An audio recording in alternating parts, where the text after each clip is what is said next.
interest has been built not just today, but was maybe more than 30 years. When I was childhood, my father always bring me for hiking and walk around the country park. Although Hong Kong is the very urbanized area, but we do have 70% of country parks and urban green spaces. So that's why we have this strong incentive to protect the environment and live with the environment. About the World Bank statistic, normally the most vulnerable people, the vulnerable group belongs to the coastal part of the area, which suffer for typhoons, for coastal flood, and for waves, those stuff. When I see and experience the typhoon myself in Hong Kong, I was so sad. I want to do something for them. I want to protect the environment and protect their life. Smart City is the program designed in China to use green or the nature-based solutions to manage water issues. For example, urban flooding, because after a strong rain, water needs space. Urban wetland or pond, they can provide space to get water to stay there. You can see the television. When it has urban flooding, the water goes down to subway, goes down to tunnel because the water don't have space. We work with the Ningbo government on the sponge project in New East Town. So we designed the New East corridor to help that side of Ningbo to deal with this kind of urban flooding issues. So far was very successful. We have published some good papers and attract the media attraction, and the government actually take our advice and improve those infrastructures. Now you can enjoy the eco corridor or those kind of sponge facilities, so we have paid part of it. I also work with governments in Greater Bay areas on typhoon or climate exchange, on the community's resilience. One of the publications in One Earth, we have also encouraged governments and also research institute to work together.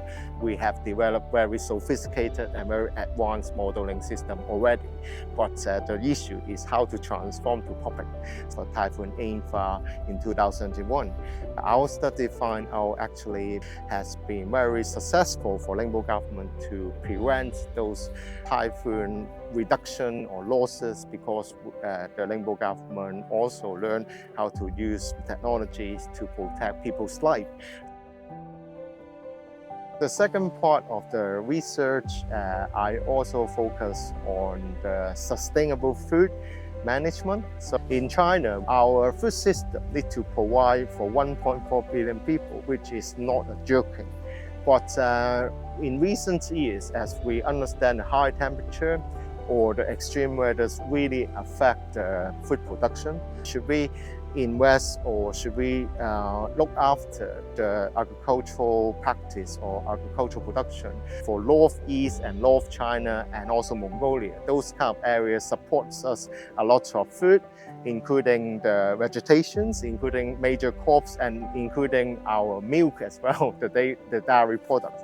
So we have been published some papers to protect the soil, and also actually published in Nature last year as well. We are trying to encourage the government and international organizations to improve those soil and water conservation. We also look at new pollutants, for example, microplastics. When you wash the clothes, it may release some of fibers, or it can come from cosmetics, and also it can come from the plastic bottles. So it's very new pollutants and very small. So it may affect fish, it may affect human. The National Foundation, NSFC, gave us the funding to support us to learn what's the situation in Ningbo water, because we are the pioneer. We are the first group of people to try to investigate or to learn from these kind of things. We have some good results by our PhD students. We attract those politicians and to raise the issue they propose to the central government to improve the policies. We have done this kind of dimensions, and to bring a message for students to respect our environment, to understand the value of those kind of issues, but not just by the book, actually by their actions, by their experience, by their work with us. Right? For me, I think passion is very important. If you don't love what you're doing, actually it's very difficult for you to prolong in your whole career or whole your life. So that's why I encourage students to find your passion, to find your real interest, and actually that will drive you to overcome a lot of tackles, a lot of challenges, and a lot of problems in your life and also your jobs as well in your future. That's my comment. Thank you.